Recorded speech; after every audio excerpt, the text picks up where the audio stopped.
Hello बच्चों, good morning, welcome back to my channel RT physics classes. जैसा कि आप सबको पता है, हम यहाँ एनसीईआरटी एक्सरसाइज सॉल्यूशन की वीडियो अपलोड कर रहे हैं और आज हम उसी क्रम में हमारी जो चैप्टर नंबर 3 है उसके बारे में बात करेंगे। चैप्टर नंबर 3 का फर्स्ट क्वेश्चन देखिए फटाफट। क्या क्वेश्चन है, इस बात को थोड़ा सा आप सिंपली समझे। Very simple question, very easy तरीके से हम सॉल्व कराएंगे, आप थोड़ा सा समझना है बस। हाँ बेटा, क्वेश्चन क्या है? The storage battery of a car has an EMF. EMF means E का वैल्यू कितना दिया आपको? 12 volt. Internal resistance of the battery, internal resistance आपको दिया small r equal to 0.5 ohm. And what is the maximum current? I maximum की value पूछ रहा है सर वो। That can be drawn. Question. बेटा सिंपल है बहुत। अब बेटा एक बात देखना, हम लोग जानते हैं we know that sir I equal to हम क्या जानते हैं? I इक्वल टू हम जानते हैं E अपॉन में R प्लस R। ये फॉर्मूला आप सबने क्लास में पढ़ा है। E अपॉन में R plus R for maximum current. देखिए बेटा, करंट मैक्सिमम तभी आएगा तब R की वैल्यू क्या हो जाएगी? 0। मतलब किसी भी सर्किट में एक्सटर्नल रेजिस्टेंस क्या हो जाएगा? 0। मींस सिंपल लैंग्वेज ये हम समझें भाई सर, रेजिस्टेंस की वैल्यू जितनी ज्यादा इंक्रीज होती है करंट की वैल्यू उतनी डिक्रीज होगी। जस्ट अपोजिट, रेजिस्टेंस जितना डिक्रीज होगा करंट उतना इंक्रीज होगा। इसलिए अगर ये 0 हो जाएगा तो करंट हमें ज्यादा से ज्यादा मिल जाएगा। देन हमारे पास फॉर्मूला हो जाएगा E अपॉन में R। I का वैल्यू कितना आपके पास? 12 एंड ये कितना दिया है? 0.4। तो I इक्वल टू हम इसको अगर सॉल्व कर सकते हैं 30। It is your answer. Internal resistance को हिंदी में आंतरिक प्रतिरोध कहते हैं। आप लोग फटाफट स्क्रीनशॉट ले लो जल्दी से, फटाफट। सेकंड क्वेश्चन की बात करते हैं। हो गया सबका? सेकंड क्वेश्चन की बात करते हैं। हाँ भाई, सेकंड क्वेश्चन क्या है हमारा? ये लीजिए स्क्रीनशॉट। सेकंड क्वेश्चन क्या है बेटा? सेकंड क्वेश्चन, और बच्चों अब बैटरी ईएमएफ, सबसे पहले ईएमएफ को हिंदी में बोलते हैं विद्युत वाहक बल। कितना दिया है? 10 वोल्ट। एंड इंटरनल रेजिस्टेंस, आंतरिक प्रतिरोध, इंटरनल रेजिस्टेंस आपको R का वैल्यू दिया है 3 ओम। कितना दिया है? 3 ohm. Is connected to a resistor. ठीक है। If the current in the circuit is, इस समय करंट कितना आ रहा है? I का वैल्यू कितना आ रहा है बेटा? 0.5। कोई दिक्कत? What is the resistance of the resistor? मतलब कि रेजिस्टर का रेजिस्टेंस क्या पूछ रहा है सर? एक्सटर्नल रेजिस्टेंस या फिर बाह्य प्रतिरोध की बात कर रहा है। फर्स्ट पॉइंट में ये पूछ रहा है what is the resistance of the resistor, मतलब तो प्रतिरोधक का प्रतिरोध क्या होगा। दूसरे पूछा परिपथ बंद होने पर बैटरी का टर्मिनल वोल्टेज क्या है? सेम फॉर्मूला है मेरे पास। हम क्या जानते हैं बेटा? I इक्वल टू हम क्या जानते हैं? I इक्वल टू होता है सर E अपॉन में R plus R। E upon में R plus R। Very simple. E upon में R प्लस R। तो I का वैल्यू कितना दिया आपको? 0.5 और E का वैल्यू कितना दिया है? 10। R का वैल्यू सर मेरे पास है नहीं, और ये वैल्यू कितना दिया आपको? कितना दिया बेटा? 3 दिया। ये बात क्लियर है? यहाँ तक किसी को कोई प्रॉब्लम? बिल्कुल सिंपल तरीके से आप लोग मुझे फटाफट बताएं। यहाँ पर R का वैल्यू कितना दिया है हमने? कोई प्रॉब्लम? हमने वैल्यू पुट कर दिया सर। अगर इसको ओवरऑल सॉल्व हमने किया, ये आ जाएगा sir R plus 3 equal to आ जाएगा ये 10 अपॉन में 0.5 और R प्लस 3 इसको सॉल्व किया तो ये आ गया 20। R का वैल्यू आ गया मेरे पास 70। ये बात समझ में आ रही किसी को? R का वैल्यू कितना आ जाएगा? 70। Very simple. R का वैल्यू एक्सटर्नल रेजिस्टेंस तो कितना हो गया मेरे पास? 70 ओम। ये बात क्लियर है? R का वैल्यू कितना हो गया? 70 ओम। अब क्या पूछ रहा है? सेकंड के सवाल पूछ रहा है। सेकंड पॉइंट में क्या बात कर रहा है? इसी क्वेश्चन के सेकंड पॉइंट में बोल रहा है वो ये पूछ रहा है कि जब सर्किट क्लोज है तो उसका टर्मिनल वोल्टेज मतलब परिपथ बंद होने पर बैटरी का टर्मिनल वोल्टेज भी क्या होगा। तो हम V के लिए क्या निकाल सकते हैं, फॉर्मूला मैंने यूज किया है I into R। V के लिए हमने एक फॉर्मूला यूज किया है सर, हम सिंपल तरीके से समझ सकते हैं E मतलब V I into R। कोई प्रॉब्लम सर। यहाँ से एक चीज और भी पता चल रही है, आपको कभी भी कोई क्वेश्चन दिया जाए इस बात का आप थोड़ा सा समझ लें, तो हमेशा उस क्वेश्चन में टर्मिनल वोल्टेज की वैल्यू कम होती है और ईएमएफ की वैल्यू ज्यादा होती है। ये भी आप ध्यान रखें, ये वैल्यू मोर होती है और ये वैल्यू लेस होती है। क्लियर है। तो V निकालना है बेटा, कितना दिया है, E दिया है 10, ये I कितना दिया है, I दिया है 3 और R कितना दिया है 0.5। तो V10 minus 1.5 तो V इक्वल टू आ जाएगा 8.5 वोल्ट। 8.5 ले लीजिए आप लोग फटाफट स्क्रीनशॉट, जल्दी से जल्दी फिनिश करते चले, हो सके जितना जल्दी फिनिश करते चले, जल्दी से जल्दी। वेरी सिंपल है, बहुत ज्यादा सिंपल क्वेश्चन है, बहुत ज्यादा सिंपल क्वेश्चन है, ये फाइंड करना जल्दी से। हो गया सभी का, सभी का हो गया भाई। हाँ आप लोग इसको ले लें फटाफट स्क्रीनशॉट।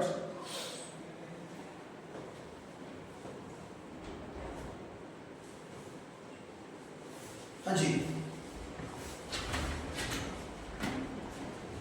नेक्स्ट क्वेश्चन क्या है मेरा, इसका मैंने भी स्क्रीनशॉट ले लिया। हमारा नेक्स्ट क्वेश्चन है, नेक्स्ट क्वेश्चन की क्या बात करें, नेक्स्ट क्वेश्चन देखिए।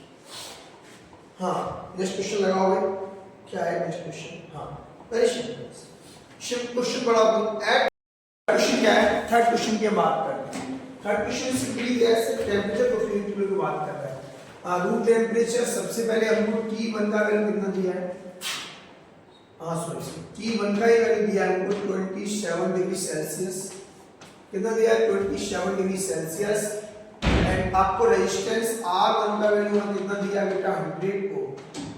रेजिस्टेंस का वैल्यू कितना दिया हमको 100 ओम। और क्या पूछ रहा है आपको, फाउंड दैट ये सेकंड रेजिस्टेंस भी आपको दे रखा है, R2 का वैल्यू कितना दे रखा है 117 ओम। T2 हमें दिया नहीं, इससे पूछ रहा है। और अल्फा का वैल्यू दिया हमने कितना 1.70 into 10 की पावर -4, राइट। सर एक जो उपयोगी फार्मूला है, जो यूजफुल फार्मूला है, उसको सब बच्चे अच्छे से नोट कर लेना। अल्फा इक्वल टू होता है बेटा R2 minus R1 अपॉन में आ जाएगा R1, यहाँ हो जाएगा T2 minus का T2। ये आपका फार्मूला, इसको सब बच्चे अच्छे से नोट कर लेना। प्रतिरोध ताप गुणांक या फिर आपका एक तरीके से टेंपरेचर कोएफिशिएंट का फार्मूला, इसमें आप सभी बच्चे वैल्यू पुट कर दें, आंसर आ जाएगा। अल्फा इक्वल टू R2 का वैल्यू कितना दिया आपको, R2 का सर 117 माइनस का 100 और अपॉन में यहाँ कितना दिया है, यहाँ भी वैल्यू पुट कर सकते हो आप। अल्फा की वैल्यू कितनी है आपके पास 1.70 into 10 की पावर -4 1 ये दिया है, ठीक है सर। R1 का वैल्यू कितना दिया है 100, T2 हमें दिया नहीं है, -T1 का दिया है 720। अब इसको ओवरऑल सॉल्व करना है सर, बताइए सर। सिंपल तरीके से हम कर सकते हैं ना, इसको तो ले जाओ ऊपर, इसको ले जाओ नीचे। हम ले सकते हैं सर T2 minus 27 ऊपर ले आए, ये आ गया ऊपर 17, ये कर दिया 100 मल्टीप्लाई 1.7, 100 मल्टीप्लाई 1.7 into 10 की पावर -4। यहाँ तक कोई दिक्कत, वेरी इजी क्वेश्चन है सर, बहुत ज़्यादा ही इजी क्वेश्चन लग रहा है सर, बिल्कुल लग रहा है सर, कुछ है ही उसमें, कोई खास बात कर ही नहीं रहा है। इस बात को हम लोग समझ पा रहे हैं। अब सर अगर इसको मैं 10 से क्रॉस कर दूं, कितने से कैंसिल कर दूं इसको 10 से, ये 10 से चला गया, तो अगर ये 10 टाइम्स है तो इस बात को आप लोग थोड़ा और समझें। तो यहाँ से इसको क्रॉस किया तो यहाँ भी कितना आएगा 10 आएगा सर, कितना आ गया 10 आ गया। 10 से यहाँ 10 को क्रॉस किया तो कितना आ गया 10 आ गया। अब ये आपका 10 की पावर ऊपर जाकर 10 की पावर 3 बचेगा। इस बात को थोड़ा सा आप लोग समझ लें। T2 माइनस का 27 इक्वल में आपको बचेगा 10 की पावर माइनस का प्लस का 3 हो जाएगा। देखो ये 1 पावर ये -4 ये आपस में ऐड होकर कितनी हो जाएगी 10 की पावर 3 ऊपर पहुंच जाएगा। इसको हम लिख सकते हैं T2 इक्वल टू 1000 प्लस 27, तो तो T2 का वैल्यू आ जाएगा आपका 107 डिग्री सेल्सियस। फटाफट देखिए स्क्रीनशॉट, बहुत अच्छा क्वेश्चन है, सिंपल भी है। T2 का वैल्यू पूछ रहा है, जो हमने कर दिया, फटाफट हम इसको कर सकते कर लीजिए नोट आप लोग, जल्दी कीजिए बच्चों। उसके बाद नेक्स्ट क्वेश्चन की बात करते हैं। नेक्स्ट क्वेश्चन हमारा क्या है? हाँ, नेक्स्ट क्वेश्चन की बात करेंगे। हाँ जी, ये हो गया सबका। जय श्री कृष्ण, राधे राधे, जय श्री कृष्ण, जय श्री कृष्ण। ये हमारा नेक्स्ट क्वेश्चन क्या है? क्या पूछ रहा है सर? ये पूछ रहा है a negligibly small current will pass through a wire of length 50 metre. Length की वायर कितनी दी है आपको? 50 मीटर। क्रॉस ये दिया है, एंड क्रॉस सेक्शन दिया आपको, एरिया मतलब ए का वैल्यू दिया आपको 6.0 × 10⁻⁷ मीटर स्क्वायर। ठीक है सर। और आपको दिया है measured its resistance measured to be 5.0 ohm होगा इसका ना। ये आपको बात को समझे, आप थोड़ा समझने होंगे इंग्लिश में होगा 5.0। तो आर का वैल्यू आपको कितना दिया है बेटा? 5.0 ओम। आर का वैल्यू कितना दिया है? 5.0 ओम दिया है। और इधर रेजिस्टिविटी पूछ रहा है सर, रॉ का वैल्यू पूछ रहा है, प्रतिरोधकता पूछ रहा है, मटेरियल ऑफ द टेम्परेचर। बिल्कुल सिंपल क्वेश्चन नहीं लग रहा sir. We know that class में पढ़ा है सर हमने, क्या हमने पढ़ा है? R = rho L / E। कहां से पढ़ा है सर? ये हमारा था क्या, वो रेजिस्टेंस को फैक्टर में बढ़ाता, प्रतिरोध को प्रभावित करने वाले कारक। R = था आपका rho L A। यहां से अगर हम rho की वैल्यू निकालें तो rho = आ जाएगा बेटा, फार्मूला जो यूजफुल है वो क्या है आपके पास? rho का वैल्यू आ जाएगा आपके पास क्या? RA / में L। कौन सा फॉर्मूला लग रहा है? RA / में L। ठीक है सर, ध्यान रखना है। R का वैल्यू कितना है? 5। L का वैल्यू कितना है? 6। A का वैल्यू कितना है? 6 × 10⁻⁷। और ये अपॉन का वैल्यू कितना दिया हमको? L का वैल्यू कितना दिया सर हमको? 50। बस यही पुट करना है, कुछ नहीं, आंसर तो आ गया सर। इससे 2 टाइम्स है ना, 15 दूने 30, 15 × 30। ये आएगा 2 × 10⁻⁷। यूनिट का विशेष दान यूनिट हो जाएगी इसकी क्या? ओम मीटर। क्या हो जाएगी? ओम मीटर। 2 × 10⁻⁷ ओम मीटर। फटाफट कर लीजिए नोट, फटाफट। आ गया आंसर? सर आ गया सर, ये तो बिल्कुल ही सिंपल क्वेश्चन है। आ गया सर? जी सर, फटाफट नोट कर लीजिए। हाँ जी, हाँ जी। उसके बाद हम बात करेंगे नेक्स्ट क्वेश्चन की। नेक्स्ट क्वेश्चन क्या है? हाँ जी, नेक्स्ट क्वेश्चन क्या दिया है बेटा? नेक्स्ट क्वेश्चन क्या है? हाँ, नेक्स्ट क्वेश्चन लगाई हो गया सबका हो गया। हाँ बच्चों, सबका हो गया। अब हमको निकालना है नेक्स्ट क्वेश्चन। स्क्रीनशॉट ले लेते हैं इस तरह से। क्या क्वेश्चन है नेक्स्ट? इस पे छोटे कम ही क्वेश्चन है, जल्दी हो जाएगा। ये दिया silver wire has a resistance of 2। इसको W लिख देते हैं। ये लोग W नहीं होता, ये ओम होता है। टाइपिंग थोड़ा मिस्टेक हो जाता है, ये ओम होता है। क्या होता है? ओम। मतलब कि आपको रेजिस्टेंस ये दिया है 1025, मतलब कि R1 का वैल्यू कितना दिया है? 2.1 ओम। देन आपका T1 कितना दिया है? 27.5 degree Celsius, right. Second case में R2 का वैल्यू कितना दे रहा है आपको? ये 2.7 ओम। और T2 का वैल्यू कितना दे रहा है? दे रहा है भाई? हाँ सर, दे रहा है। यस, ये T2 का वैल्यू दिया है हमको कितना? 100 डिग्री सेल्सियस। कोई दिक्कत? क्या पूछ रहा है सर? टेम्परेचर कोफिशिएंट जानना पूछ रहा है सर। ये तो क्वेश्चन ज्यादा ही लग रहा है, कुछ भी नहीं कर रहा है सर। बोलो, सीधा वैल्यू पुट करना है। बात समझ में आ रही है? बिल्कुल सीधा वैल्यू पुट करना। देखिए, मैं फॉर्मूला में आपको फिर एक बार बता देता हूं, वैसे मैंने पहले बताया था। अल्फा इक्वल टू, फिर से नोट कर लेना, R2 माइनस R1 अपॉन में आ जाएगा R1 T2 माइनस T1। ये फॉर्मूला आपके लिए यूजफुल होगा। This formula is useful for this question. अब वैल्यू पुट करने हैं आप सर। अल्फा R2 का वैल्यू कितना दिया है? R2 का वैल्यू दिया है 27.7 माइनस 22.1 एंड अपॉन में कितना आ रहा है सर?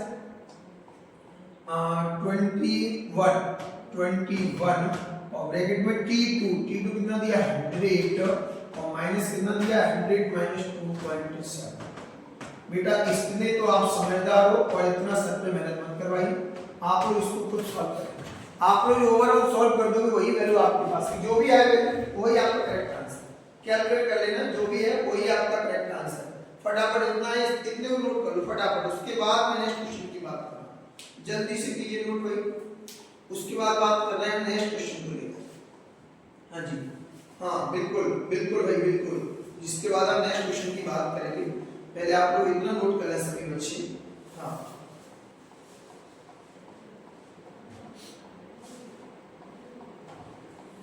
हाँ तो क्या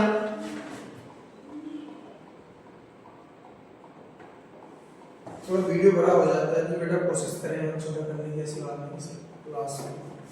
ये दिया है हीटिंग एलिमेंट यूजिंग नाइट्रोन 230 वोल्ट, मतलब V का वैल्यू दे रहा है सर। V का वैल्यू कितना दिया है बेटा 230 volt, supply through an initial current of 3.2 ampere. Initially current मतलब I1 का वैल्यू कितना दिया आपको 3.2 एम्पीयर। स्टडी करंट दूसरा करंट आपको E2 की वैल्यू कितनी दे रहा है आपको 2.8 एम्पीयर। बात समझ में आ रही है? मतलब आपको कुछ सेकंड बाद स्तर मान है धारा का वो कितना दिया है 2.8 और जो फर्स्ट मान धारा का वो कितना दिया है 3.2। क्लियर है भाई? यहाँ तक किसी को कोई भी दिक्कत? अब आपको पूछ रहा है what is the steady temperature of the heating element, मतलब ये पूछ रहा है कि यदि कमरे का तापमान ये है तो हीटिंग तत्व का स्तर तापमान, मतलब कि बात ये T2 का वैल्यू पूछ रहा है सर। काय का वैल्यू पूछा है T2 का, तो सर पहले T1 तो दिया होगा इसने, बिल्कुल दिया है सर। हाँ कितना दिया है 27 और T2 का वैल्यू पूछ रहा है, हमने लगा दिया क्वेश्चन मार्क। तो सर अल्फा भी दे रहे होंगे, बिल्कुल दे रहे हैं अल्फा बेटा। अल्फा का वैल्यू कितना दिया है अल्फा, ये दिया है 1.70 into 10⁻⁴। कितना सा वैल्यू आप लोग फटाफट इसको ये ध्यान रखिए आप लोग। टेम्परेचर कोफिशिएंट में होता है सेल्सियस इनवर्स, क्या होता है टेम्परेचर कोफिशिएंट में होता है सेल्सियस इनवर्स, राइट? हाँ जी, क्या उनको निकालना है क्या? तो सर हमको सर R1 R2 नहीं दिया, तो सबसे पहले सबसे फर्स्ट पॉइंट हम निकालेंगे R1। क्या होता है भाई V अपॉन में I, 1 है तो मैंने क्या लिखा 1। V का वैल्यू कितना है बेटा V 230 और I1 का वैल्यू कितना है I1 को दिया है 3.2, राइट? R2 का वैल्यू कितना दिया है V अपॉन में दिया है I2, 230 अपॉन में आ जाएगा 2.8। एम आई राइट? यहाँ तक किसी को कोई प्रॉब्लम? बिल्कुल सिंपल से वे में आप लोग देखते चलिए, जल्दी से जल्दी फटाफट देखते चलिए। बिल्कुल से सिंपल क्वेश्चन है, बहुत ज्यादा ही सिंपल क्वेश्चन है। अगर आप इसको सॉल्व करते हैं तो इसका वैल्यू क्या है, ये आ जाएगा 71.88। यहाँ तक कोई दिक्कत? इसको मैं सॉल्व करके आ सकता हूँ, इसका भी वैल्यू लगभग कितना जाएगा 2.8 और 2.8, मतलब इसका वैल्यू 100 के अप्रोक्सीमेटली कुछ जाएगा, मतलब 80 100 90 ऐसा कुछ जाएगा। तो हम इसको लिख सकते हैं कितना 82.40, इधर लिख सकते हैं 82.40। ये बात क्लियर है? यहाँ तक किसी भी बच्चे को कोई भी प्रॉब्लम 82.40 यहाँ तक कोई प्रॉब्लम? क्लियर है? यहाँ तक सर कोई प्रॉब्लम? अब क्या पूछ रहा है T2? सर हमारे पास फॉर्मूला मैं बार बार बता रहा हूँ, इसमें नहीं बताऊंगा, इसमें सीधा लिखूंगा मैं। अल्फा का वैल्यू कितना दिया है? अल्फा का वैल्यू दिया है 1.70 10⁻⁴। R2 का वैल्यू कितना है? R2 का वैल्यू दिया है 82.40, R1 का दिया है 17.88 एंड ये R1 का वैल्यू कितना दिया भाई 17.88 और T2 कितना है सब पता नहीं। T2 माइनस और T1 का वैल्यू कितना दिया है? T1 का वैल्यू दिया है 27। T1 का वैल्यू कितना दिया सर 27। सर हमें ये सॉल्व करना है, इसको सॉल्व करेंगे आप तो आपके पास जो भी आंसर आएगा वही आपका आंसर। इसको सॉल्व करने पर आपके पास जो भी आंसर आएगा वही आंसर बिल्कुल करेक्ट आंसर, इसका ध्यान रखिए। इसको सॉल्व करने के बाद आपके पास जो भी आंसर है वही आंसर होगा आपके पास। मतलब कि इसको आप सॉल्व आप लोग ही करेंगे क्योंकि आप बहुत प्यारे और समझदार बच्चे हैं। डॉट डॉट डॉट डॉट करके आप लोग t2 का वैल्यू काय का वैल्यू निकालें, t2 का वैल्यू। t2 का वैल्यू आप बताइए, कोई भी बच्चा फटाफट कैलकुलेट करके इसका वैल्यू बता सकता है क्या? कोई भी बच्चा बता दे मुझे इसका वैल्यू फटाफट कैलकुलेट करके बता दे। तब तक मैं भी बता देता हूं आपको इसका वैल्यू। इसको ठीक है, इसको कर सकते हैं आप लोग। हाँ, इसको डायरेक्टली ठीक है। हाँ जी, इसका वैल्यू आप लोग लिखेंगे 866.6। ये हमें पता है, मैं आपको डायरेक्टली वैल्यू रख रहा हूँ, सर डायरेक्टली नहीं है। आप इसको कैलकुलेट करोगे तो आपके पास आंसर ही आएगा, ये मेरी गारंटी। आंसर देना होगा, आंसर आपको बता दें। सॉल्व करना, सॉल्व में कुछ नहीं करना है, डॉट डॉट डॉट इसको इधर ले इसको इधर ले दो। वीडियो का टाइम हो जाएगा, इसको सॉल्व करना।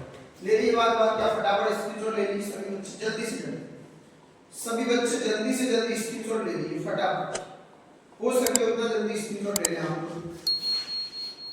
क्योंकि उसके बाद हम बात करेंगे नेक्स्ट क्वेश्चन की। उसके बाद हम बात करेंगे नेक्स्ट क्वेश्चन की। देखिए हमारा नेक्स्ट क्वेश्चन क्या है, ये बात क्लियर है? हाँ, इसके बाद सर हम बात करेंगे नेक्स्ट क्वेश्चन की कि हमारा नेक्स्ट क्वेश्चन क्या है।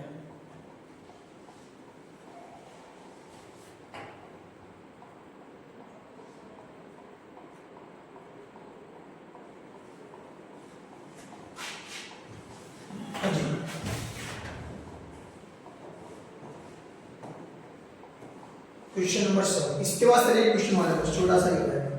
हाँ सर, ये क्वेश्चन थोड़ा मजेदार। नेक्स्ट क्वेश्चन क्या है? हाँ, नेक्स्ट क्वेश्चन डायग्राम बेस्ड है। सर हमको इसमें थोड़ा डायग्राम समझना पड़ेगा। बिल्कुल आप सभी बच्चे पहले इसमें डायग्राम को देखिए अच्छे से। डायग्राम दिख रहा है सबको? थोड़ा सा मैं और बड़ा कर देता हूँ थोड़ा सा। ओके ओके, हाँ जी। कैसे डायग्राम में आप लोग इस बात को समझ, सर इस तरह दिख नहीं रहा है, कोई बात नहीं, थोड़ा सा इसको इधर चाहिए। आप दिख रहा है सबको? राइट। क्या है सर डायग्राम? देखिए आपको पहली बात तो क्वेश्चन ये बनता है, सर ये क्वेश्चन क्या पे बेस्ड है, तो आंसर दोगा ब्रिजस्टोन ब्रिज। सर इसमें कौन सा लॉ अप्लाई होगा? Kirchhoff's second law, right? Kirchhoff second law, Bridgestone. Diagram से समझ में आ रहा है? अगर ये करंट आई है, ये करंट आई है, तो ये वाला करंट मैंने क्या ले लिया आपका I1। इसको मैं यहां लिख सकता हूं, इसको बोल दिया मैंने I1। अगर ये I में से I1 गया तो यहाँ कितना बचा आपके पास? I minus I1, I minus I1। ऐसे यहाँ जो करंट है उसको मैंने नेम दे दिया I2। क्या दे दिया? I2। तो इसका वैल्यू आपके पास क्या बचा भाई? इसका वैल्यू आ गया सर मेरे पास I माइनस I2। इसका वैल्यू मेरे पास क्या आ गया? I minus I2। ठीक है सर, इसके पास वैल्यू हो गया, इसका हो गया, इसका हो गया, इसका हो गया। सर इसके पास कितना देखना, एक तो ये करंट इधर जा रहा है, दूसरा ये करंट इधर जा रहा है, तो देन आपका टोटल इसका करंट हो जाएगा I minus I1 plus I2। I minus I1 plus I2। इस बात को सभी बच्चे अच्छे समझ लो। इस पे टोटल ये करंट आ गया, ये I है तो इसको हमने क्या दे दिया? I, right? अब सर हमको क्या करना है, एक से हम अप्लाई करेंगे क्या? किरचॉफ्स। इस बात को सभी बच्चे समझ लें, एक से हमें क्या अप्लाई करना है? वो किरचॉफ्स लॉ अप्लाई करना है। सर किरचॉफ्स लॉ अप्लाई करेंगे बिल्कुल। सबसे पहले सर किरचॉफ्स लॉ हम क्या जानते हैं? सेकंड किरचॉफ्स लॉ ये था sigma I R equal to sigma E। इसका मींस ये हुआ कि टोटल करंट और इसके करस्पॉन्डिंग रेजिस्टेंस का जो प्रोडक्ट का जो टोटल हुआ करता था वो काय के इक्वल होगा? आपका टोटल ईएमएफ। काय के इक्वल होगा? टोटल ईएमएफ के। टोटल ईएमएफ अब देखिए फर्स्ट सर्किट में हम बोलते हैं इन लूप। सबसे पहले मैं एक लूप ले रहा हूं, ए बी, इसको ए बी सी, इसको नेम दे दें आप लोग डी, इसको हम लोग नेम दे सकते हैं डी, और इसको दे दें आप नेम, नया नेम दे सकते हैं आप ई, और इसको दे दें आप एफ। कोई दिक्कत? A B C D E F, आपके पास ये 6 नेम हो जाने चाहिए, A B C D F, कोई प्रॉब्लम? हमने नेम दे दिया, ठीक है।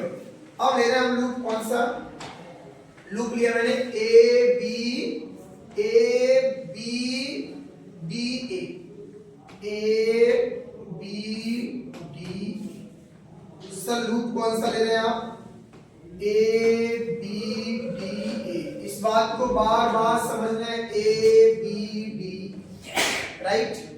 अब और रूल ये होता है अगर करंट की डायरेक्शन में आप जा रहे हैं, मूव कर रहे हैं तो पॉजिटिव, अपोजिट में तो ठीक है सर। अगर डायरेक्शन में तो पॉजिटिव अदर है नहीं। तो पहला पॉइंट क्या आपका I1, इसके साथ रेजिस्टेंस कितना है 10, और इधर आओगे तो प्लस और I2 रेजिस्टेंस कितना है 5, और इधर अपोजिट है सर, ये करंट इधर आ रहा है, करंट इधर है, उधर जा रहा है, तो हम कर देंगे माइनस का, ये हो जाएगा माइनस का I माइनस I1, और रेजिस्टेंस कितना हो जाएगा आपके पास 5, और ईएमएफ कितना है 0, ईएमएफ है ही नहीं, ओके। तो ये हो जाएगा सर 10I, कितना हो जाएगा 10I प्लस का हो जाएगा I2 5, और या इसको ऐसे लिख सकते सर 5I माइनस किया तो 5I, माइनस किया तो 5I, फिर किया तो प्लस का 15I, कोई दिक्कत 15I, 5 ये आ गया मेरे पास, सॉरी 5 ये आया, इसको हमने कर दिया इससे प्लस का 5I, इसका मल्टीप्लाई इससे और इसका मल्टीप्लाई इससे, इक्वल टू कितना आ गया।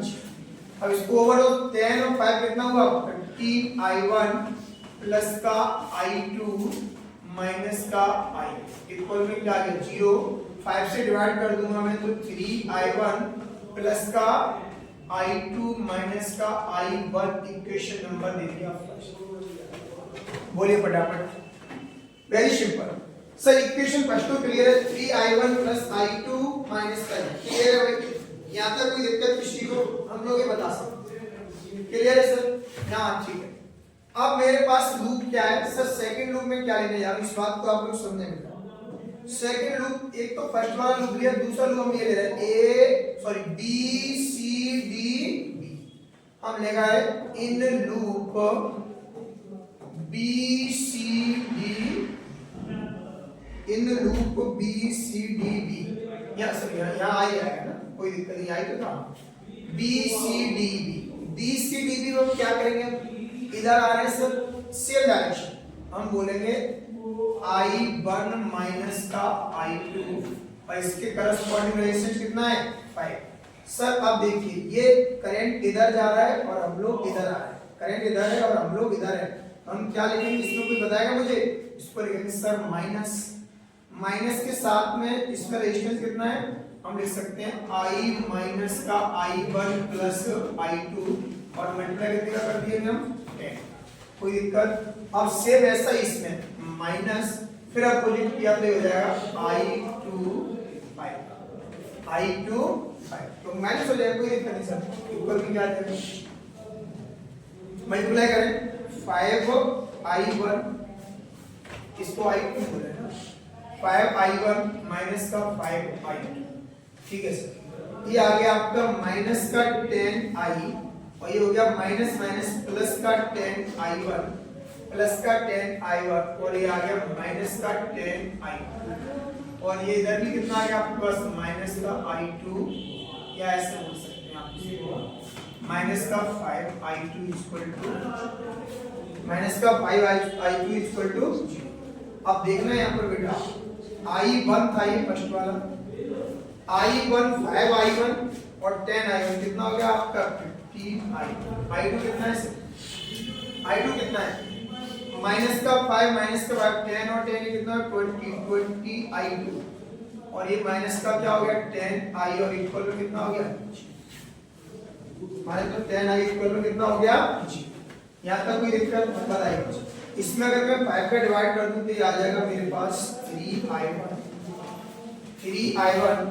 और ये आ जाएगा माइनस का 4I2, 3I1 माइनस का 4I2, और यहाँ आ जाएगा माइनस का 2I, इक्वेशन नंबर, यहाँ तक देखिए बेटा क्लियर है, 3I1 माइनस का 4I2 माइनस का 2I, कोई दिक्कत बता सकते हैं 3I1 प्लस का 4I माइनस का 2I प्लस का 4I, यहाँ तक कोई दिक्कत बोलिए आप, हम लोग ये बता सकते हैं सर, यहाँ तक किसी बच्चे कोई प्रॉब्लम सर, हम तो माइनस पे बेस माइनस का मल्टीप्लाई करते तो नहीं, माइनस की मल्टीप्लाई की जरूरत नहीं, 3I1 माइनस का 4I2 माइनस का 2I, हाँ ठीक, कोई हाँ देखिए,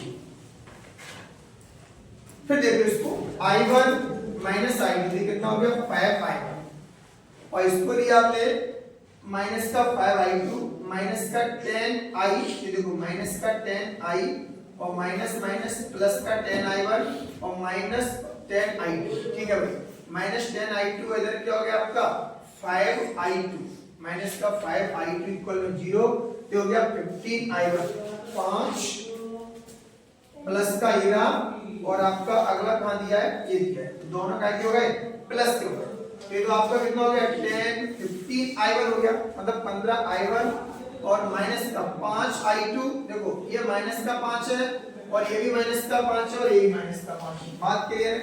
माइनस 5 10 और 10 कितना हो गया 20 माइनस के 20i2 और माइनस का आ गया 10i, कितना आ गया 10i इक्वल टू कितना आ गया 0 आ गया, 10i इक्वल टू कितना आ गया 0 आ गया।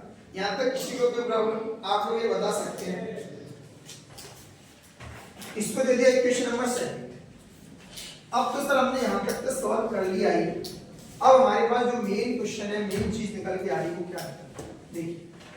अब सर हम लूप देखते हैं कौन सा, मैं लिया लूप ए वाला पूरा, कौन सा ए, मैं दूसरा लूप ले रहा हूं सर, ये लो ए B C E F A, हमने लिया include loop, closed loop A B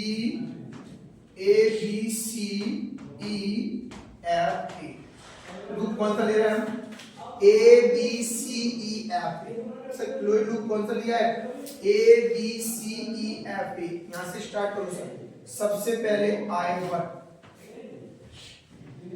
ये बात आप समझ रहे हैं। सबसे पहले हमने क्या लिया i1 के साथ में कितना, सर सिंपल लिखते चलो आप, ये आ जाएगा आपके पास 10i1 मल्टीप्लाई कर दे साथ ही, यहाँ पर हमने क्या लिया ये इधर ही आ रहा है सर प्लस का हमने लिया सर 5 और ये आ गया i1 माइनस का i2 और फिर भी हम देखो यहाँ ये यहाँ गए यहाँ से यहाँ इसी साइड में आ रहे हैं सर, कोई दिक्कत नहीं। तो हमारे पास अगला जो रेजिस्टेंस है वो कितना दिया है प्लस का 10i और यहाँ पर वोल्ट का वैल्यू दिया है 10, कितना दिया भैया 10 दिया, ये देखिए ये वैल्यू दिया है वोल्ट में कितना दिया है 10।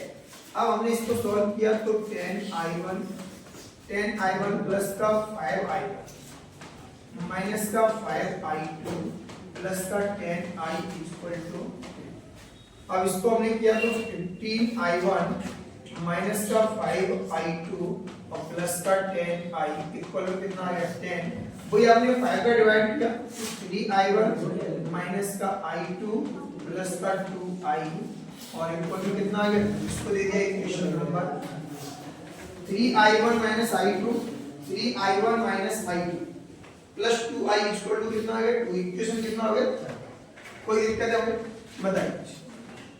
यहां तक तो सर कोई प्रॉब्लम नहीं, सिंपल भी सर, आप कुछ इक्वेशंस हमें सेम लग रही है क्या तो हम आगे निकाल सकते हैं, बिल्कुल सही बात। देखिए इसमें मैं क्या करूं एडिंग इक्वेशन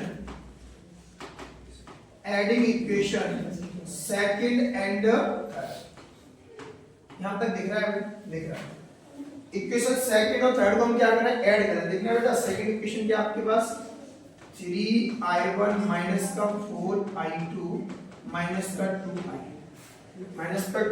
इक्वल टू कितना दिया है, और थर्ड इक्वेशन क्या आपके पास 3i1 माइनस का i2 और प्लस का 2i, इसको ऐड तो कर रहे हैं हम सर, तो सर देखना यहाँ तो आ जाएगा 6i1, यहाँ आ जाएगा माइनस का कितना आ जाएगा आपके पास 5i2, 6i1 माइनस का 5i2 और ये इक्वल कितना, ये इक्वेशन नंबर कितना बन गया, ये इक्वेशन में बहुत काम है। इक्वेशन कितना आ गया 6i1 माइनस का 5i2, 6i1 माइनस का 5i2 और इस पे ये हमने देख लिया, ठीक है भाई, यहाँ तक कोई दिक्कत सर। इक्वेशन थर्ड भी ठीक है, इसमें 2 आएगा, सॉरी कोई बात नहीं, ये 2 है ना, ये लास्ट वाली इक्वेशन में क्या आया 2 आया, हमने 2 ले, ठीक है।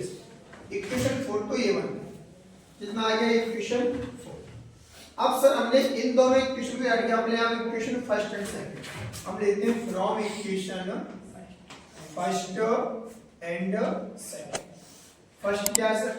फर्स्ट इक्वेशन ये है 3i1 प्लस i2 माइनस का i इक्वल में क्या हो जाएगा? और सेकंड इक्वेशन क्या है? 3i1 माइनस का 4i2 माइनस का 2i इक्वल टू 0। कोई दिक्कत सर? बोलिए सर। ये हमारे पास इक्वेशन है सर, सिंपल हम इनको सिंपल तरीके से सॉल्व कर सकते हैं। बताइए मुझे फटाफट। अब इन इक्वेशन को वैल्यू सॉल्व करना है सर। इसकी वैल्यू हमको कोई दी है, दो इक्वेशन है आपके पास 3i1 प्लस i2 और ये माइनस का i1 इक्वल में 0 और ये भी। यहां तक तो सर कोई प्रॉब्लम नहीं। अब हमें न्यू इक्वेशन बनाना है। अब देखो इनको प्लस करें या माइनस करें सर, बताइए। हमारे पास इसके दो तरीके बन रहे हैं, या तो हम इनको ऐड कर दें या फिर सब्ट्रैक्ट कर दें। बताइए क्या करना है? एक हमारे पास तरीका है कि इस इक्वेशन को हम क्या कर दें, 2 का मल्टीप्लाई कर दें। इस इक्वेशन ऊपर वाली हम क्या करें, 2 का मल्टीप्लाई कर दें। ऊपर वाली इक्वेशन में 2 का आपने मल्टीप्लाई किया, 2 का मल्टीप्लाई तो ये आ जाएगा 6i1। क्या आ जाएगा भाई? 6i1 और 6i1 के बाद क्या आ जाएगा आपके पास? 2i2 और फिर कितना आ जाएगा ये? 6i1 प्लस का 2i2 और ये आ जाएगा 2i इक्वल में कितना आ जाएगा? 0। यहाँ हमने किया तो 3i1 और ये हो जाएगा आपका कितना? 3i1 हो जाएगा माइनस का 4i2 और ये कितना हो जाएगा आपका? माइनस का 2i इक्वल में। हमने किया इसको सर माइनस प्लस और माइनस माइनस प्लस। यहाँ तो आ गया 3i1, यहाँ इसको क्रॉस किया तो कितना आ गया? 6i2। 3i2 प्लस 6i2 और इक्वल में कितना आ गया आपको? मतलब 3i1 plus 6i2 3i1 plus 6i2 equal to कितना आ गया? 0। इसको हमने इक्वेशन कौन सा दे दिया भाई? इस पे इक्वेशन दे दिया मैंने। कोई दिक्कत sir? 3i1 plus 6i2 3i1 plus 6i2 हमने क्या दे दिया? Equation number second. 3i1 plus 6i2 equation number 5। कोई दिक्कत? अब हमको इक्वेशन इन दोनों इक्वेशन को यूज करना है। हमने लिया फ्रॉम इक्वेशन, इसको समझ अच्छे से, फ्रॉम इक्वेशन 4 एंड हमने समीकरण 5 और 4 5 को लिया फ्रॉम इक्वेशन 4 एंड 5। इक्वेशन 4 का है सर क्या थी? 6i1 माइनस का 5i2 इक्वल टू क्या है? 2 इक्वल में क्या है? 2। अच्छा सॉरी 2 है, कोई बात नहीं बेटा। कितना दिया है? 2 दिया है और यहाँ दिया है 3i1 प्लस का क्या दिया है? 6i2 और इक्वल में कितना दिया है? 0। कोई दिक्कत? अब इन इक्वेशन का सर क्या करना है? इक्वेशन को ऐड करें, माइनस करें, प्लस करें, तो लाके सॉल्व करना है। बताइए सर कहां से सॉल्व कर सकते हैं आप लोग? इसमें 3 का मल्टीप्लाई करें हम, इसमें 2 का मल्टीप्लाई करें। इक्वेशन नीचे वाली अगर हम 2 का मल्टीप्लाई करें तो हम क्या कर सकते हैं? देखिए ना, मल्टीप्लाई करना है 2 का, कि हो जाएगा 6i1 माइनस का 5i2 इक्वल में कितना आ जाएगा? 2 आ जाएगा। अरे ये इक्वल में 2 आ गया, यहाँ आ जाएगा 6i1 और यहाँ आ जाएगा प्लस का 12i2 और इक्वल में कितना आ जाएगा? कोई दिक्कत? इसको हमने कर दिया माइनस। अगर इसको माइनस किया, ये भी माइनस, इसको यहाँ से क्रॉस, ये आ गया आपके पास माइनस का 17i2 माइनस का 17i2 इक्वल टू कितना आ गया? तो i2 की वैल्यू आ जाएगी 2/70 काय का? माइनस 2/70 माइनस का बेटी शांति से i2 इक्वल टू आएगा -2/7। ये मेरे पास i2 की वैल्यू आ गई। सर i2 की वैल्यू को पुट करने का है किसी भी इक्वेशन में 5 में कर दे सर, 5 में या 4 में कर दी, किसी में कर दो। जैसे आपको 5 में करना है, हम कर सकते हैं put the value of i2 in equation 5। Equation 5 में रख रहे हैं वैल्यू i2 की वैल्यू i2 रख रहे हैं i2 की। देखना 3i1 प्लस 6i2 की वैल्यू कितनी है? माइनस का 2/7 इक्वल में क्या है? इसको अगर ले जाओ तो 3i1 इक्वल टू आ गया 12 अपॉन में 17 और इसको हमने क्रॉस किया तो 3 4 जा मतलब कि आ गया आपका यहाँ सिंपल लैंग्वेज में i1 का वैल्यू आ गया बेटा 4 अपॉन में 7। i1 का वैल्यू कितना आ गया 4 अपॉन में 7। i2 आ गया i1 आ गया। ठीक है सर। और हमें क्या चाहिए, क्या क्या इक्वेशन i1 का i2 का i होगा सर। एक इक्वेशन हमें i की वैल्यू और फाइंड करनी है तो हम क्या लिख सकते हैं यहाँ पे, इस बात को थोड़ा सा आप लोग अच्छे से समझ लें, यही देख लें थोड़ा सा। हम ये बोल सकते हैं कि इसको हम गेट क्लोज करने आप लोग, अगर दिया i1 का वैल्यू क्या है हम लिख सकते हैं पुट द, ये दिख रहा है सबको, put the value of i1 and i2, put the value of i1 and i2 in equation first। Equation first का है, इक्वेशन फर्स्ट में i1 एंड i2 का वैल्यू पुट कर रहे हैं 3 इनटू i1 का वैल्यू कितना है, i1 का वैल्यू क्या है सर, i1 का वैल्यू 4 अपॉन में 7। ठीक है प्लस प्लस क्या होगा वैल्यू का है माइनस में माइनस का 2 अपॉन में 7। ठीक है भैया और आई क्या दिया माइनस का i इक्वल में क्या आ जाएगा 0। ये कितना हो गया आपका बेटा, ये आ गया आपका 12 अपॉन में 17 माइनस का 2 अपॉन में 17 माइनस का i इक्वल टू 0। ये i बोल जाएगा उस साइड तो i का वैल्यू आ जाएगा ये 12 में 10 अपॉन में 17 क्या आ जाएगा भाई, i का वैल्यू आपके पास आ जाएगा सर 10 अपॉन में 17 मतलब i का मान आएगा 10/17। कितना आएगा 10/17। अब यही आपका मेन पॉइंट आंसर है। पूछ क्या रहा था कि हर एक ईच नेटवर्क में करंट कितना है, प्रत्येक शाखा में धारा का मान कितना है वो समझना है। अब देखो यहाँ सबसे फटाफट सब लोग इस चीज को देखें थोड़ा अच्छे से, बस यही क्वेश्चन बन रहा है। देखो सबसे पहले तो मेरे पास i2 की वैल्यू क्या थी, ये i1 की वैल्यू ये रही और i की वैल्यू ये रही। अब डायग्राम में देख लो फटाफट, अब डायग्राम में जो जो वैल्यू रखी है उनको हम देखते चले फटाफट। सुनिए सबसे पहले यहाँ a b में हम लिखेंगे यहाँ पर करंट, इस बात को समझें, current in branch AB, current in branch AB। AB में कितना करंट है बेटा, AB का करंट है सर I1, तो I1 के इक्वल में कितना है आपके पास, I1 का वैल्यू दिया है 4 अपॉन में 7 राइट। दूसरी बात हम जाए I2 पे, यहाँ लिखेंगे current dot dot dot dot से लिखेंगे ब्रांच कौन सी हो जाएगी BD, ब्रांच क्या है BD। I2 की वैल्यू कितना आएगा माइनस का 2 अपॉन में 7। ठीक है तीसरी बार हम लोग लिखें current dot dot dot dot dot, हमको ब्रांच कौन सी लेना भैया, जैसे हमने ये ले लिया ये ले लिया और अगली ब्रांच हमारे पास क्या बची है D, अगली ब्रांच हमारे पास D है, हमारे पास जो नेक्स्ट ब्रांच है वो ब्रांच हमारी कौन सी D है। इस बात को समझें, अगर मैंने लिया DA के लिए तो DA का वैल्यू आपके पास क्या दिया है I माइनस का I1, I माइनस I1 और I का वैल्यू कितना दिया है आपको, देखिए I का वैल्यू दिया है 10 अपॉन में 7, 10 अपॉन में 17 माइनस I1 का वैल्यू बेटा अपने फाइंड किया था कितना था 4 अपॉन में 17, तो 4 अपॉन में 17 ये वैल्यू आ जाएगा आपका 6 अपॉन में 17। ये बात क्लियर है सर। इसके पास करंट आ गया, इसके पास करंट आ गया, इसके पास राइट।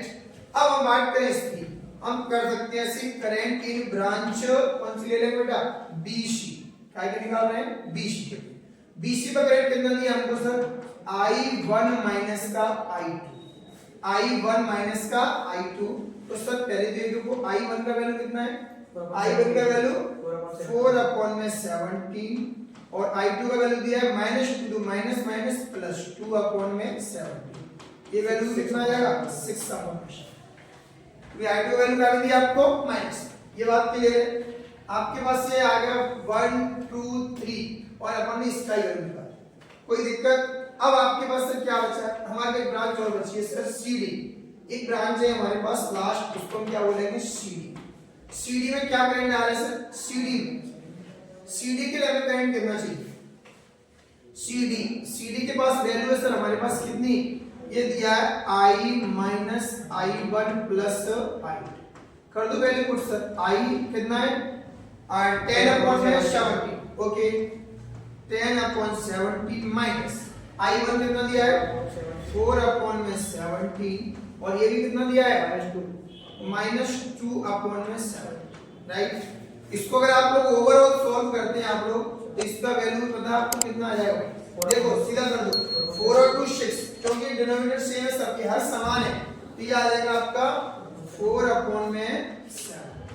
यहाँ तक कोई दिक्कत? आपके पास हर एक नेटवर्क यही पूछ रहा है कि हर एक नेटवर्क वैल्यू कितनी है, इसकी वैल्यू ये रही, इसकी वैल्यू ये रही, और ये इसका वैल्यू है, इसका वैल्यू इसका। क्लियर है? दूसरी बात हमको बस ये पता होनी, एक बात थोड़ा और समझ लें आप लोग, जो ब्रांच आपकी बीडी ब्रांच है, इसमें जो वैल्यू नेगेटिव है, इसका मतलब क्या है कि हम लोग करंट इस साइड से दे रहे हैं, जबकि जो वैल्यू इस साइड से अपोजिट है, मतलब कि करंट की डायरेक्शन कैसी है अपोजिट। बस हमें थोड़ा सा ये ध्यान रखना है कि जो ब्रांच बीडी है, बार-बार की देखिए बेटा, सबकी वैल्यू कैसी आई है? पॉजिटिव है, राइट है? सबकी वैल्यू कैसी आई है? पॉजिटिव। बॉडी ग्रुप, इस बात को हम लोग थोड़ा सा समझेंगे। क्लियर है? बता सकते हैं आप लोग? हाँ जी, इसका आप लोग स्क्रीनशॉट ले लें फटाफट, जल्दी से जिन्होंने नोट नहीं किया। थोड़ा लेंथी, मतलब सिंपल क्वेश्चन है, थोड़ा बड़ा है लेकिन हाँ। नेक्स्ट क्वेश्चन क्या है बेटा? नेक्स्ट क्वेश्चन की मैं बात कर रहा हूं, फटाफट देखिए। नेक्स्ट क्वेश्चन क्या है? नेक्स्ट क्वेश्चन है स्टोरेज ऑफ बैटरी ईएमएफ आपको कितना दिया है? सबसे पहले ई का वैल्यू आपको दिया है 8 वोल्ट, जो दिया उसको पहले लिखो। ये दिया इंटरनल रेजिस्टेंस है, W बन जाता है बेटा, ये ओम होगा, हिंदी में से लिखा है ओम, है ना, ये लिखा है ओम। तो आपको इंटरनल बोल रहा है, तो R का स्मॉल r कितना दिया है? 0.5 ओम। यहां तक कोई दिक्कत भाई? एंड आपको ये क्या दिया गया है? Being charge by 120 DC volt, मतलब आपको डीसी वोल्टेज दिया है, जो आप सिंपल लिखा जो भी कितना दिया आपको? 120 वोल्ट। कोई दिक्कत? यहां तक बताइए। और आपको क्या दिया है? हाँ, एक सर ये एक्सटर्नल रेजिस्टेंस और दिया है हमको, कैपिटल R, इसका वैल्यू कितना दिया हमको? 15.5। यहां तक तो कोई क्लियर? अब इस बात को थोड़ा सा हम लोग समझेंगे कि क्वेश्चन कहना क्या है, क्वेश्चन में जरूरत क्या है, इस बात को थोड़ा हम लोग समझे। दिया है स्टोरेज ऑफ बैटरी ईएमएफ ये है, ठीक है भाई, इंटरनल रेजिस्टेंस है, ठीक है भाई। उसको चार्ज करना है तो कितने वोल्टेज से करा चार्ज? उसको 120 वोल्टेज का सप्लाई दे रहा है सीरीज रेजिस्टर, सीरीज मतलब श्रेणी क्रम, ठीक है सर। वो रेजिस्टेंस कितना है आपका? 12। What is the terminal voltage of the battery during charge, मतलब सबसे पहले पूछ रहा है वो terminal voltage, terminal voltage, terminal वोल्टता का मान पूछ रहा है कब? जब बैटरी चार्जिंग के दौरान, चार्जिंग के दौरान हमें टर्मिनल वोल्टेज V का मान पूछ रहा है। दूसरा भैया what is the purpose of the having series resistor in the charging circuit, भाई इसका पर्पस भी क्या हो सकता है? तो सबसे पहली बात है, पर्पस हमारा सबसे बेस्ट ये है कि हमें इसमें करंट फाइंड हो जाएगा अच्छे से, मतलब हमें मेनली जो वैल्यू फाइंड करना है, करंट की वैल्यू फाइंड करना है। क्लियर है भाई? यार देखिए, तो हम लोगों को इसमें निकालना है, पहले पॉइंट क्या है? What is the terminal voltage, हम लोग निकालें यहां पर terminal voltage, terminal voltage during charge क्या है सर? हाँ सर, ड्यूरिंग चार्ज। देखिए, तो आप सबसे पहले ये समझ लें आप लोग, जो E निकल गया है हमारे पास, E डैश, वो कितना आ रहा है? 120 तो टोटल दिया आपको सप्लाई, उसमें से जो स्टोरेज है वो कितना आपका 8, तो हमारे पास कितना बचेगा भाई? 112। ये चीज तो ये ध्यान रखना। अब इस केस में सर बात करें, इस केस में करंट हमारे पास क्या हो? पहले इसका करंट देखें, तो दूसरे कंडीशन में करंट क्या हो? इस केस में हमारे पास करंट I की वैल्यू क्या हो? करंट I की वैल्यू क्या हो बताइए सर? हमने फॉर्मूला पढ़ा E अपॉन में R plus R, but E को हमने क्या बोला? E डैश में क्या? 112 और R का वैल्यू कितना दिया आपको? कैपिटल R, कैपिटल R दिया है 15.5 प्लस 0.5 ओवरऑल 112 अपॉन में आ जाएगा 16, और आप इसको सॉल्व करोगे तो आ जाएगा आई थिंक 7, कितना आ जाएगा? 7। बात क्लियर? ड्यूरिंग चार्ज हमें कितना करंट फाइंड हो रहा है भैया? 7 एम्पीयर। ये बात क्लियर है आपकी? फटाफट इसको कर लें आप लोग, कितना हो गया भैया? 7। क्लियर है? हाँ भैया क्लियर है, ये बात क्लियर है। अब हमको क्या निकालना है सर? टर्मिनल, अच्छा टर्मिनल वोल्टेज निकालना, ठीक है ठीक। टर्मिनल वोल्टेज हमें V की वैल्यू निकालना है, तो V की वैल्यू के लिए हम क्या निकालें? इस बात को समझिए हम लोग, ये होता है E equal to I plus R। ये थोड़ा ध्यान रखिए, इसको आप ये ना लिख दो, आप ये बोल रहे हैं इफेक्टिव है, जो इफेक्टिव ईएमएफ है, जो प्रभावी है, उसके लिए इसको कर दो। टर्मिनल वोल्टेज टोटल निकल आएगा ना हमारे पास। अब ये दिया है E का वैल्यू कितना दिया आपको, E का वैल्यू दिया है 8, I का वैल्यू कितना है आपके पास, I का वैल्यू आ गया 7 और R का वैल्यू कितना है 0.5। तो आपका बेटा टर्मिनल वोल्टेज आ गया ये 11.5, कितना आ गया 11.5। इसको थोड़ा सा आपको समझ में ध्यान दीजिए, ये जो अपन लिख रहे हैं चार्जिंग के टाइम पे जो इफेक्टिव ईएमएफ है उसके लिए वैल्यू ये क्या है, ध्यान दीजिए। पहले जो इफेक्टिव ईएमएफ है वो हमारा क्या ड्यूरिंग चार्ज इफेक्टिव ईएमएफ वो क्या हो जाएगा हमारा ई डैश, मतलब जो पहले ये था सप्लाई, अब जो 8 है। समझ लो इस बात को, इतनी सप्लाई देना है, इतना पहले से स्टोरेज है, तो आपको पास बचेगा कितना, सिंपल 120 माइनस 7, तो हमारे पास कितना आ गया करंट की वैल्यू 7 एंपियर। और इस कंडीशन में टर्मिनल वोल्टेज आपका क्या हो गया 11.5 फटाफट नोट करें इसको जल्दी से। इसके बाद आगे क्या पूछ रहा है इस क्वेश्चन में, उस बात को ये थोड़ा सा समझें। अब आगे क्या पूछ रहा है, अब ये पूछ रहा है सर देखो ये तो दे दिया उन्होंने, अब दूसरे केस में उनको चाहिए करंट की वैल्यू। देखिए यहाँ पर जो करंट है और दूसरी करंट, चार्ज सर्किट में सही प्रत्यय रखने का उद्देश्य क्या है कि हमें चार्ज का क्या वैल्यू मिल रहा है। देखिए I इक्वल टू हमें ये भी चाहिए, हाँ सर I का वैल्यू निकालना। I के लिए हमारे पास फॉर्मूला सर बार-बार वही है, कौन सा, एक तो टर्मिनल वोल्टेज निकाला था इफेक्टिव, क्योंकि भाई सर्किट में वर्क तो यही कर रहा है ना E डैश, और अपॉन में क्या आ जाएगा, अपॉन में क्या आ जाएगा इसके लिए R इंटरनल रेजिस्टेंस। बात क्लियर है, कौन सी इंटरनल रेजिस्टेंस, तो I equal to E dash का वैल्यू आपके पास कितना भैया, E डैश का वैल्यू दिया आपको 112 और इंटरनल रेजिस्टेंस दिया है 0.5। आप इसको अगर सॉल्व करते हो तो आप, मैंने आपको बताया कभी भी आप 0.5 का किसी भी नंबर में डिवाइड करो, उसको जस्ट 2 टाइम्स कर दो, तो ये अगर 2 2 4 है। बात क्लियर है, ये बात क्लियर है आप लोगों की। पहले केस में जब टर्मिनल वोल्टेज बैटरी का आपका ये होगा तब आपके पास करंट होगा 7 एम्पीयर, और जब चार्जिंग सर्किट में हमारे उसका टारगेट क्या है, तब हमारे पास करंट क्या होगा 224। ये बात क्लियर, ले लीजिए फटाफट इसको जल्दी से लीजिए भाई, जल्दी से कर लीजिए इसको, हो गया सबका, ठीक है। नेक्स्ट क्वेश्चन क्या है, ये लास्ट क्वेश्चन एक्सरसाइज क्या आपको the number of density of free electron and copper conductor estimated example है, जो पहले एग्जांपल दे रखा है, कोई बात नहीं, उनको नंबर ऑफ डेंसिटी दे रहा है, संख्या बना ये दिया 8.5 into 10 the power 28 मीटर, ठीक है। How does the n electron take to drift from the drift to drift velocity? Wire length कितनी दी आपको, L का वैल्यू दिया है 3.0 metre. To its other end, the area of cross section wire, area of cross section कितना दिया आपको 2.0 into 10 the power minus 6 metre. कोई दिक्कत सर यहाँ तक, करंट भी दिया है, हाँ करंट की वैल्यू आपको कितनी है, I इक्वल टू दे रहा है आपको, क्या पूछ रहा है सर। अब आपको क्वेश्चन को समझिए, आपको पूछ क्या रहा है, इस बात को हम थोड़ा समझेंगे। ये दिया है अनवाइंड तामिक कंडक्टर मुक्त इलेक्ट्रॉन संख्या ये है, इतने लंबे तार में एक दूसरे से इलेक्ट्रॉन को जाने में कितना समय लगेगा, मतलब हमको टाइम पूछा जा रहा है। The number of density of free electron ये दे दिया, how long does an electron take to drift from one end of the wire to its other end, मतलब एक एंड से दूसरे एंड तक इसमें कितना टाइम लगेगा, हमको काय की वैल्यू फाइंड करना है t, इसके लिए हमें t की वैल्यू फाइंड करना है। इस बात को थोड़ा सा आप लोग समझेंगे। हम एक रिलेशन जानते हैं, क्या सब बताया था, अनगवर्न वेग या ड्रिफ्ट वेलोसिटी और करंट में रिलेशन सर क्या बताया था, इस बात को कोई बता सकता है मुझे, ऐसा कोई स्टूडेंट जिस चीज को बताया। I इक्वल टू रिलेशन निकाला था मैंने, I equal to NEVD capital A, current density के लिए भी यहां से निकल जाता है, और करंट की ड्रिफ्ट वेलोसिटी में करंट रिलेशन होता है NEVD। सर I है हमारे पास, ठीक है, N की वैल्यू दी है, ठीक है।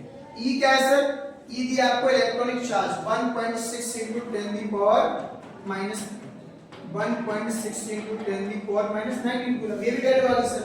एरिया भी दिया है सर। अब क्या प्रॉब्लम है सर? टाइम तो चाहिए हमें बड़ा निकाल। बट सुनिए, अब यहां से हम इस बात को समझें। अब मेरे पास मैंने निकाला VD। क्या निकाला भैया? VD का वैल्यू क्या आ जाएगा बेटा? I। VD का वैल्यू क्या आ जाएगा? I और अपॉन में आ जाएगा NEA। तो VD तो यहां बचा आपके पास NEA। बात क्लियर है? अब सर I क्या है कि बात टाइम। तो टाइम के लिए फॉर्मूला मैं यूज कर रहा हूं L अपॉन में VD। सर अब इस बात को तो आप लोग इधर समझें। हमने पढ़ा है velocity is equal to distance upon में टाइम। डिस्टेंस अपॉन में टाइम सर, ये डिस्टेंस का मींस मतलब वो वायर की लेंथ भी कवर कर रहा है। जैसे आप लोग सपोज करें ऐसे आपको भी वायर दिया है इस एंड से इस एंड तक, तो ये यहां से पॉइंट A से पॉइंट B तक की डिस्टेंस वो क्या होगी? आपकी लेंथ होगी। अब टाइम निकालना तो अपॉन में क्या है? वेलोसिटी क्रॉस करेगा तो t इक्वल टू कर सकते हैं d अपॉन में। बात क्लियर है? इससे हम क्या लिख सकते हैं? t equal to l upon में। बात क्लियर है यहां तक? हां, t equal to sir l, पहले तो मैंने लिखा l। dd का वैल्यू कितना मेरे पास? I अपॉन में ये दिया है NEA। ये पहुंच जाएगा ऊपर तो t का वैल्यू आ जाएगा l अपॉन में I मल्टीप्लाई NE। यहां तक तो सर कोई भी प्रॉब्लम नहीं है।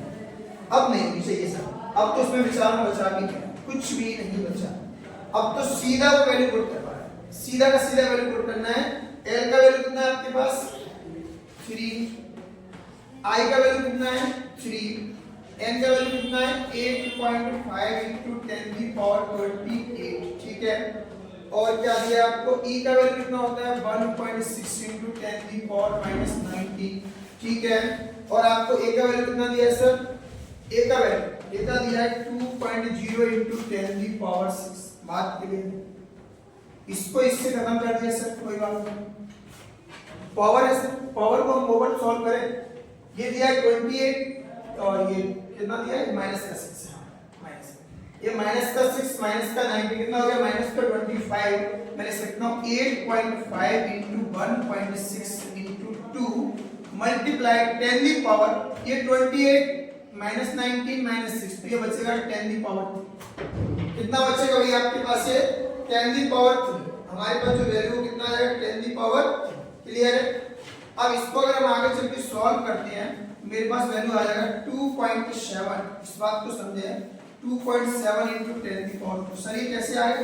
बेटा मल्टीप्लाई कर सकते हो, सिंपल है। इतना भी कुछ खास नहीं पूछ रहा उसमें, सिर्फ सिंपल है। ये तो हमको टाइम है सर, टाइम की हमेशा टाइम आता है टाइम सेकंड में। सर सेकंड में क्यों? क्योंकि हमें यहाँ सब की सब जो वैल्यू दी है टाइम में दी है, ऐसा ही सिस्टम है। तो हमारे पास ये वैल्यू सब टाइम में आएगा, ऐसा सिस्टम है। तो आप लोग बता सकते हो इसका वैल्यू कितना आ जाएगा? 2.7 into 10 की पावर 4 सेकंड। आप लोगों को कमेंट में या क्लास में बच्चों को ये बताना है कि ये वैल्यू हावर में कितनी है। हावर में से पूछते नहीं है बट आप लोग चेक कर सकते। ठीक है, आज की इस वीडियो में इतना ही।